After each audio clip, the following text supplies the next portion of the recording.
Hello and welcome to Apparently This Is the News. The first story we're going to look at is that police are bored of killing black people, so now they're shooting families of pigs. This is an article from BBC News. So there's a wild boar family who've been killed by police in Rome at a children's playground. The mayor of Rome has ordered an investigation after a family of wild boar was shot and killed by police at a children's playground. Does that really warrant an investigation? A female boar and her 6 piglets wandered into a playground near the Vatican last week. You can't have pigs in Jesus, can you? And crowds of children soon came to feed the animals, so it was a nice little family arrangement going on. But when police arrived on Friday, they shot the boar with tranquilizer darts and gave them lethal injections. So a wild animal has wandered into a place where they don't belong. Children have loved it, started feeding the animals, and what the police have done is just killed them. Obviously, their killing prompted anger from the residents and animal rights groups, obviously. It was decided to hastily kill the animals who had found shelter in the Aurelio play area, instead of saving their lives given the alternate solutions that had been offered. A statement from the Internal Organisation for Animal Protection said, "I was offering to capture, transfer and host the wild boars," Michaela, an MP who heads an animal rights group, told the Corriere della Sera newspaper. "I was proposing a non-bloody choice." But in a statement, one local official said the decision to kill the boar was taken because there were no cages available to capture him. Which makes sense. Because if there's no cages, you have to kill things. When prisons are overrun with inmates, you just kill them. Which makes sense. So what actually happened? The boar are believed to have entered the Mario Moderni. Why can't they just have normal names like Barry and Dave? The boar are believed to have entered the Mario Moderni park in west of the city after they were attracted by overflowing rubbish bins. So it's not even their fault. They're just trying to find food. Police closed off the area on Thursday, but children continue to feed the animals through the gaps in the fencing. That's fair enough. The feeding wild animals is a nice experience for kids. Animals rights groups say they offered to assist with the relocation of the boar, but their suggestions were ignored. It feels like the police just really wanted to shoot some pigs, which is ironic. On Friday, there were scuffles with riot police near the park. Some officers arrived with rifles and reportedly shouted, "Assassins!"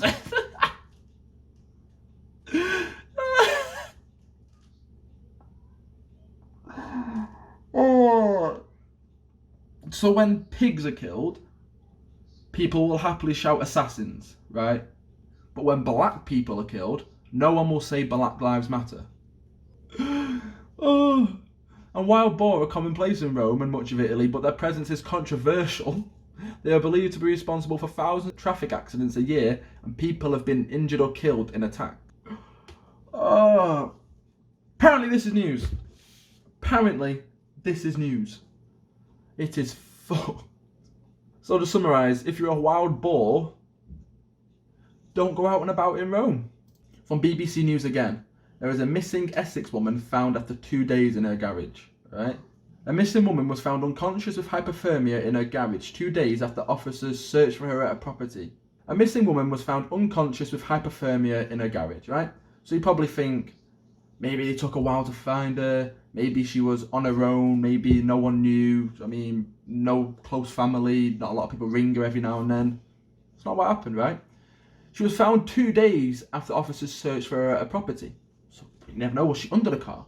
Was she maybe behind a big box in the garage? Was she, in an awkward space? Did they not turn the light on? It's stupider than not turning the light on, right? The 2 Essex police officers attended the woman's house after her son reported her missing on the 8th of March 2019.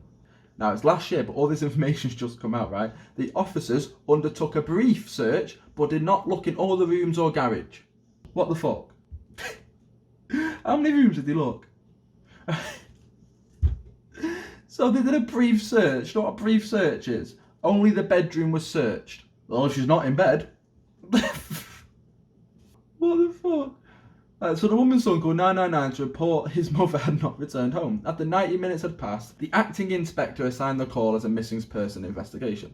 And the woman was found 2 days later in her garage where she was unconscious with hypothermia. If they'd have just gone into the garage, man. They didn't even go into the garage. She wasn't hidden. She wasn't away behind a box, like I've just said. They just didn't fucking check. Imagine that, right? Imagine you're old, you're frail, you've fallen over, someone's noticed you've not been around, they go to search your house, but they just poke through the letterbox. Nah, she's not there. So why the fuck did this not even happen then? So did they know just right? Oh, I've only searched the bedroom. But the police officers noted in police reports that the house was searched. So they've lied. Is the woman dead? So the woman was in hospital for a number of weeks, but she has since recovered. So that's alright, yeah? Just do your job. Oh! Stop shooting minorities. Look for people properly. And don't lie on reports. It's not fucking hard. Imagine this was your nan. Or your mum in this case, yeah? Why didn't the son find her? Why didn't the fucking son look in the garage? Maybe there were spiders. I understand that. But the woman has not been named. I think she'll stay nameless.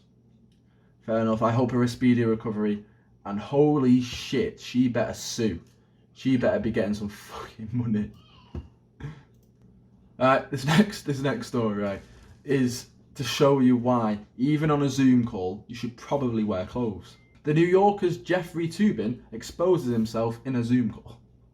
A top US legal analyst has been suspended by the New Yorker magazine after he exposed himself on a Zoom call, yeah? The incident, first reported by Vice, happened during an election simulation involving the New Yorker and WNYC Radio last week. In a statement, Mr. Toobin has said, "I made an embarrassingly stupid mistake, believing I was off camera." He apologised to his family, friends and colleagues. "I believe I was not visible on Zoom," he told Vice. "I thought no one on the Zoom call could see me. I thought I had muted the Zoom video." Right. Muting is your audio. That's where you've gone wrong first, old mate. 2 people witnessed the incident. The election simulation involved a New York figure playing politicians such as President Trump and the Joe Biden. During a break in proceedings, Mr. Toobin appeared to be on a different Zoom call, but was moments later on camera touching his penis.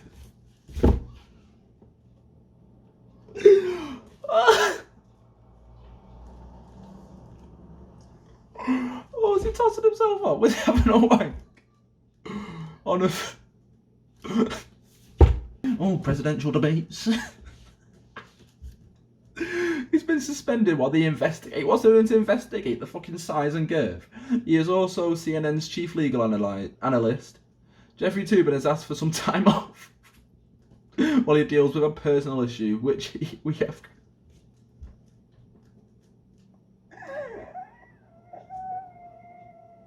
I think you've already dealt with your personal issue on fucking camera, mate. Oh, this is ironic. Mr. Toobin is an author of several books. The latest, which was published in August, is The True Crimes and Misdemeanors of Donald Trump. Oh, fucking grab her by the pussy, mate.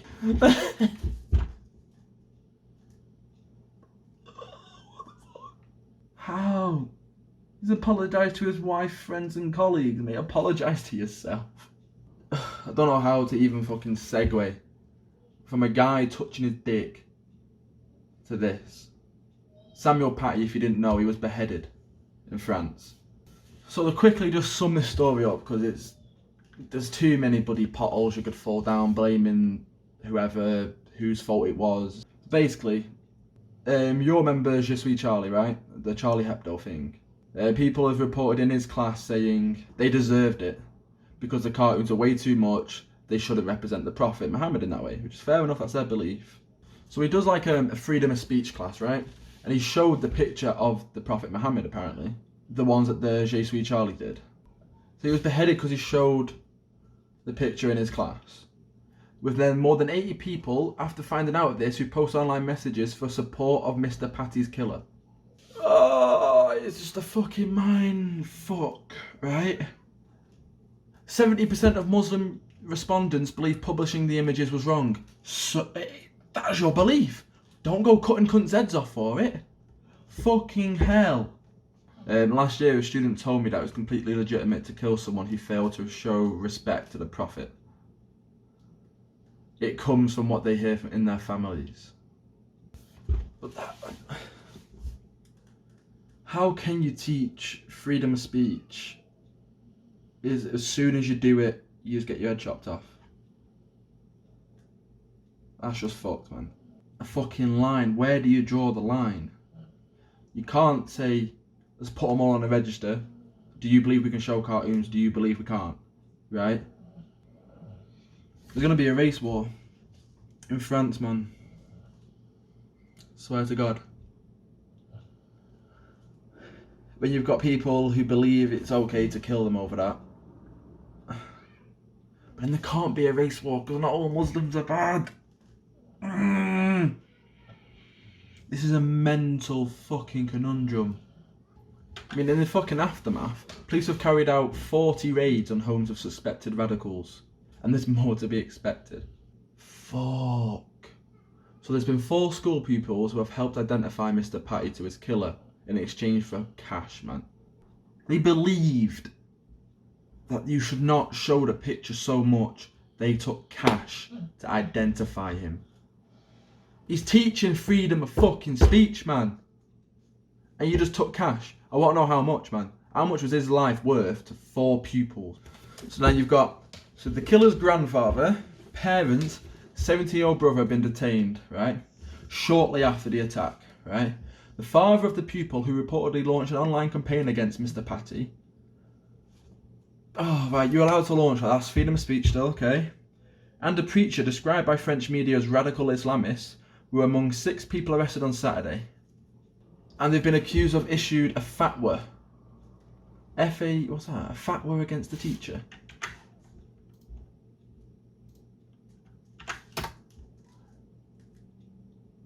Okay, so a fatwa is a ruling on a point of Islamic law given by a recognised authority. So 2 men have issued the fatwa, I don't know how it's properly pronounced, against the teacher, right? So can 2 men just order anyone? Does it have to be someone recognised? I don't know, man. Dozens of raids on Monday targeting suspected Islamic radicals were not necessarily linked in the investigation into Mr. Patty's murder. It just feels like an excuse now just to raid Muslims. Of suspected Islamic radicals, man. Well, Mr. Darmanin said police would be interviewing about 80 people who are believed to have posted messaging in support of killing. That's egging it on. Now, that's fair enough. We want to harass and destabilise this movement in a very determined way. Okay. The government said it was probing 51 French Muslim associations. It said if any were found to be promoting hatred, they would be closed down. Okay, but then doesn't that go against the freedom of speech that they were going across? Like, you can't shut down hate just to let positivity go, because then that's not freedom of speech. If I want to say I hate this fucking country, I can say that, right? You shouldn't. Yes, this is more about killing, but the government has also said it's just probing 51 French Muslim associations, right? It's not doing KKK. I don't know if there's a French KKK, but you know what I mean? Just the Muslims. It feels very... Okay, but the collective against Islamophobia in France was labelled an enemy of the state. So they're just, so according to their name, they're just against Islam, is basically people not liking Islam and just being saying, you're a Muslim, that means you're a terrorist, that means you're bad, that means you rape, that means you do this, this and this. You can't just call them an enemy of the state, man. The organisation, it monitors anti-Muslim hate crime in France, has accused the minister of slander after he claimed the group was obviously involved in Friday's attack. This is going to start a race war. Je suis no. Oh, no. This is going all the way back to fucking October, right? Anti-terrorism prosecutor Jean-François Ricard said Mr. Patty has been the target of threats since he showed the cartoons of Prophet Muhammad during class about freedom of speech earlier in October. So in October, he just showed, like, this is what happened. This is evidence of what happened, right? And then some people, I'm guessing children, who have been too overly influenced by their elders, have just gone, right, let's get some cash, let's kill him. It's not Muslims. It's the bad Muslim parents, the ones who are promoting this radical view. It's fucked. Same thing where if you're homophobic and you're promoting to your children that being gay is bad, calling them a faggot's okay. Same thing if you're racist and you're promoting to your son, your kids, that being black is not okay. Saying the N-word whenever you want's fine. It's fucked up, man. So actually no, so the killer had nothing to do with the school. So the killer went to the school on Friday afternoon and asked students to point out the teacher. They followed him home. So they followed Mr. Patty home. He then used the knife to attack the teacher before beheading him. Witnesses are said to have heard the attacker shout Allah, Allahu Akbar, or God is greatest. This is not helping, man. I mean, people kicked off because we had a Muslim mayor of London. Right? It's not going to help. And now, because witnesses are said to have heard the attacker shout Allahu Akbar. If you can hear him shout Allah, Allahu Akbar, right? Fucking help him, man. So I'm guessing in summary, don't have freedom of speech, otherwise you're going to get your head cut off.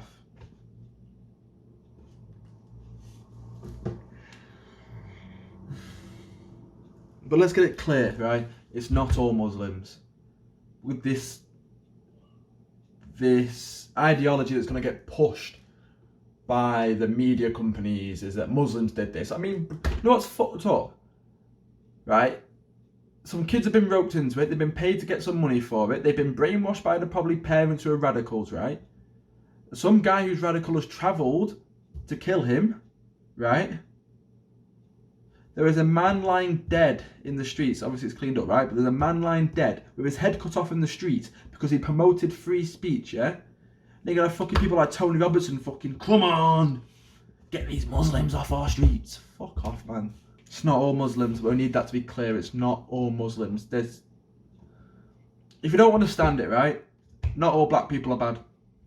Some of them are knobheads. Not all white people are bad. Some of them are knobheads. Not all Muslims are bad. Some of them are knobheads. Not all Christians are bad. Some of them are knobheads. Don't judge people on their religion, race, gender, fucking the way they look, whether they're in a wheelchair, they can walk, they got one leg longer than the other, the fucking arms, they got 4 arms. Just don't judge them, man.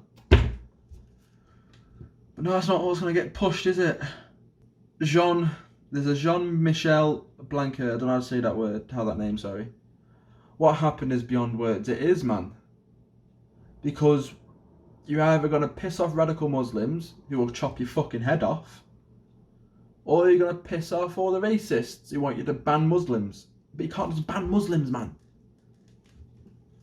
But I don't want to be disappointed at the world, right? I want to be angry for some reason, and we're going to fucking get angry right now. Right? Let me get the fucking article up. So from one guy who shouldn't be beheaded to fucking 322 cunts who should be beheaded, right? The Tory MPs blocked plan to extend free school meals over holidays, right? Okay, let's break it down.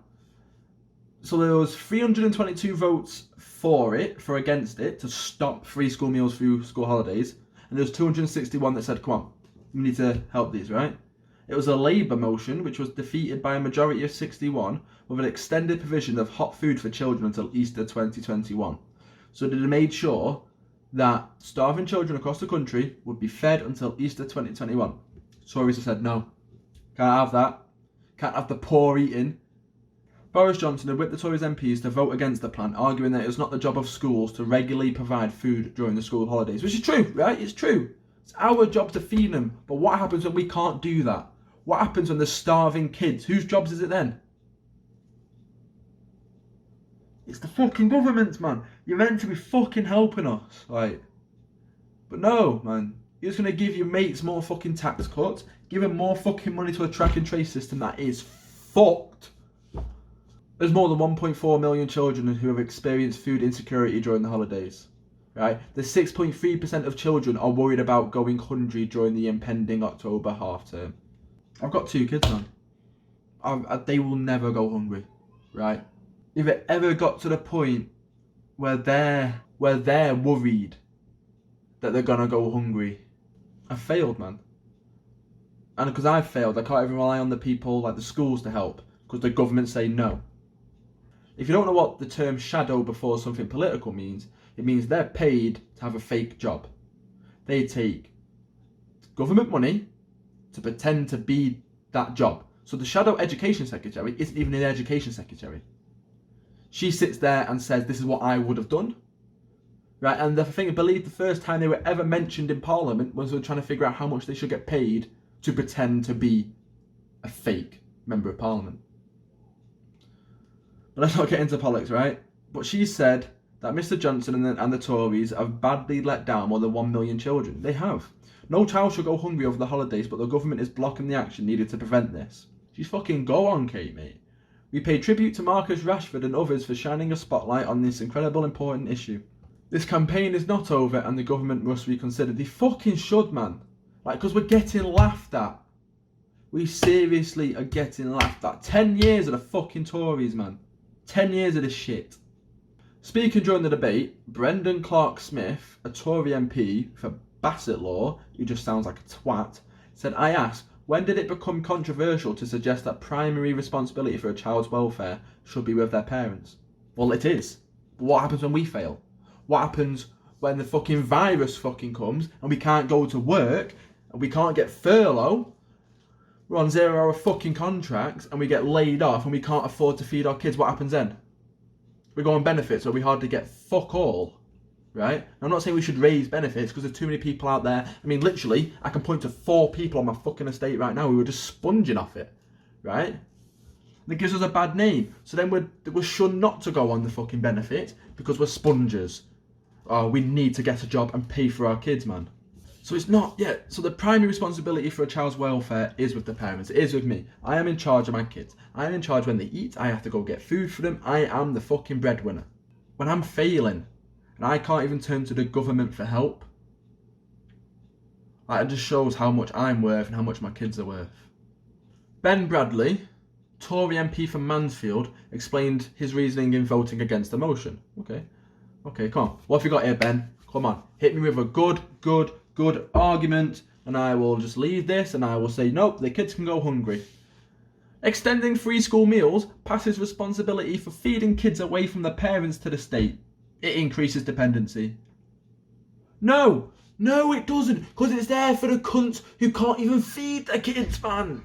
Right, it's not for the people. It's not so I can go, right, I don't have to feed my kids anymore.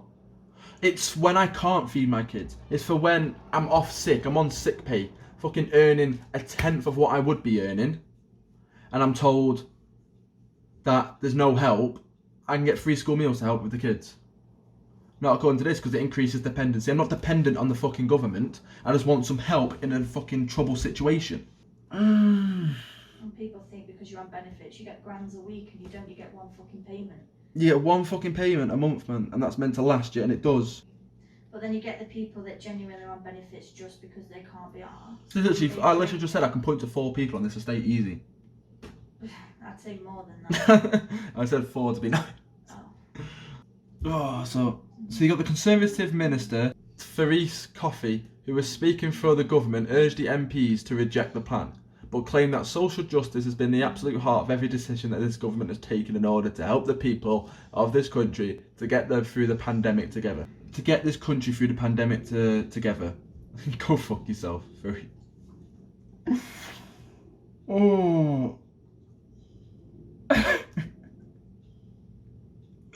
You've not done fuck all for social justice, man. Oh, but no, come next election, no one's going to vote fucking Labour again. No one's going to fucking vote anyone else. They're going to vote Tories. And they're going to stay in, and the rich are going to get richer, the poor are going to get poorer. And you know what? Apparently, this is the news. Thank you.